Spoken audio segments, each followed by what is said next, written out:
Semoga kita senantiasa mendapatkan kebaikan di sisi Allah dan kita mendapatkan hati yang mampu untuk membaca setiap hikmah dalam setiap peristiwa.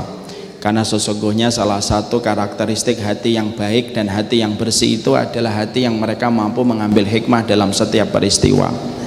Kalaupun kita mendapatkan satu peristiwa, satu takdir yang menimpa pada kehidupan kita, yang terpenting itu adalah bagaimana kita mengambil hikmah, supaya hikmah itu menjadi perenungan di dalam perjalanan kita, dan supaya kita tidak pernah lepas prasangka baik kita kepada Allah. Kita tentunya faham Pak, di antara kita ada yang diwafatkan sebelum, ada pula di antara kita yang masih disehatkan oleh Allah. Hikmahnya apa yang harus kita gali dalam setiap peristiwa?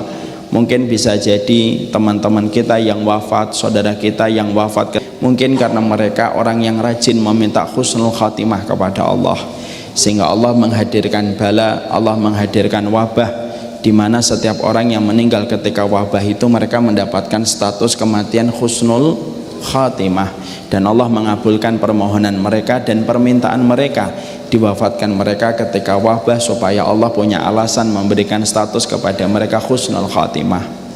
Apa hikmahnya untuk kita? Tetapi kita masih diberikan kesehatan sampai hari ini. Mungkin Allah masih memberikan kesempatan waktu kepada kita supaya kita memulangkan hati kita sebelum berpulangnya jasad dan fisik kita, supaya kita memperbanyak tobat kita kepada Allah dan memperbanyak bekal kita kepada Allah. Inilah yang disebut dengan hikmah, dan inilah yang menjadikan kita senantiasa berdoa dan berharap, senantiasa memohon kepada Allah semoga kita di dalam perjalanan kehidupan kita bukan hanya diberikan ilmu, kita bukan hanya diberikan petunjuk, tapi kita memohon kepada Allah supaya kita diberikan hikmah di dalam perjalanan hidup. Imam Ibnu Qayyim itu mengatakan, siapapun yang mampu melihat segala sesuatu dalam perspektif hikmah, maka dia adalah orang yang lapang hatinya dan paling mudah menjalani kehidupan. Tapi biasanya orang yang paling cepat pikirannya, paling sempit hatinya, orang yang tidak mampu mengambil hikmah dalam setiap peristiwa. Inilah yang menjadikan kita memahami setiap hikmah di dalam kehidupan. Kalau ada di antara kita dikayakan oleh Allah, mungkin hikmahnya Allah pilih kamu dan hartamu supaya kamu mampu berinfak sebanyak-banyaknya di jalan Allah. Kalau ada di antara kita merintis bisnis, mungkin gagal, mungkin tidak sukses, mungkin hikmahnya adalah karena kita kalau kaya mungkin kita akan lupa dengan Allah dan kita lupa dengan masjid ketika kita tidak mampu melazimi amal soleh kalau kita kaya. Itulah hikmah, dan hikmah itulah yang menjadikan kita lapang di dalam kita menjalani kehidupan, karena setiap peristiwa yang Allah berikan di dalam kehidupan kita tidak pernah lepas dari pelajaran yang Allah ingin berikan di dalam kehidupan kita, dan itulah yang disebut dengan hikmah. Makanya Allah berfirman di dalam surat Al-Baqarah 269, Allah menyampaikan, yu'til hikmata may yasha wa may yu'tal hikmata faqad utiya khairan katsira.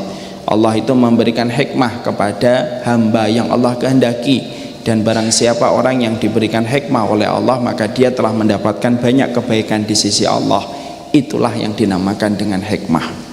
Bapak ada yang kaya, hikmahnya mungkin Bapak dipilih oleh Allah menjadi agen dan distributor kebaikan yang Allah titipkan rezekinya melalui Bapak, supaya Bapak terus memberikan kebaikan dan manfaat kepada orang di sekitar kita. Kalau kita dijadikan tidak kaya, bukan Allah jahat sama kita, mungkin hikmahnya adalah kalau kita kaya, kita lupa sama Allah, maka Allah jadikan kita biasa supaya kita tidak mudah untuk lupa dari Allah Subhanahu wa Ta'ala. Itulah hikmah. Makanya kalau ada di antara ibu dan bapak mikir, kok saya nggak punya mobil listrik ya Ustadz, mungkin hikmahnya kalau punya mobil listrik ibu kesetrum ya, jadi akhirnya Allah tidak berikan kepada kita mobil listrik. Itulah yang dinamakan dengan hikmah. Kurang dekat. Oh kurang dekat ya, saya dekatkan hikmahnya, saya suruh mendekatkan mic. Jadi disitulah akhirnya kita memahami segala peristiwa harus dilihat dari sudut pandang hikmah. Kalau bapak merasa bapak menjadi suami sudah baik, tapi diuji dengan istri, mungkin hikmahnya adalah Allah ingin memberikan pahala kesabaran untuk bapak, karena mungkin dosanya bapak ketika sebelum menikah itu banyak, sehingga Allah jadikan istri kita hadir menjadi ujian kita untuk menggugurkan dosa-dosa kita. Itulah hikmah ya. Makanya nanti kalau istri kita lagi ngambek Pak, maka kita memahami, oh dia sedang menggugurkan dosa-dosa saya. Sebagaimana ketika ada seorang istri mendapatkan suaminya tidak sesuai dengan harapan dia, supaya istri itu tidak jatuh cinta kepada manusia dan lupa dengan Allah. Berapa banyak perempuan jatuh hati kepada suaminya dan akhirnya dia menandingi cintanya dia kepada suami sebagaimana cintanya dia kepada Allah. Akhirnya dia tidak sadar telah menduakan Allah dengan suaminya. Itulah hikmah. Jadi kadang-kadang ada istri, kenapa kok dijadikan suaminya tidak baik? Supaya cintamu hanya kepada Allah dan tidak cinta kepada makhluk. Kenapa kita kok mendapatkan istri terkadang tidak sesuai dengan harapan kita? Mungkin hikmahnya supaya kita mendapatkan pahala kesabaran. Ketika pahala kesabaran itu kita dapatkan, itulah yang menjadikan kita banyak gugur segala dosa dan segala kemaksiatan yang pernah kita lakukan. Jangan pernah lepas memahami segala sesuatu dengan hikmah, dan itulah yang kita minta kepada Allah supaya kita diberikan kemampuan membaca hikmah dalam setiap peristiwa. Ya, semoga Allah memberikan anugerah itu di dalam hati kita. Amin insyaallah.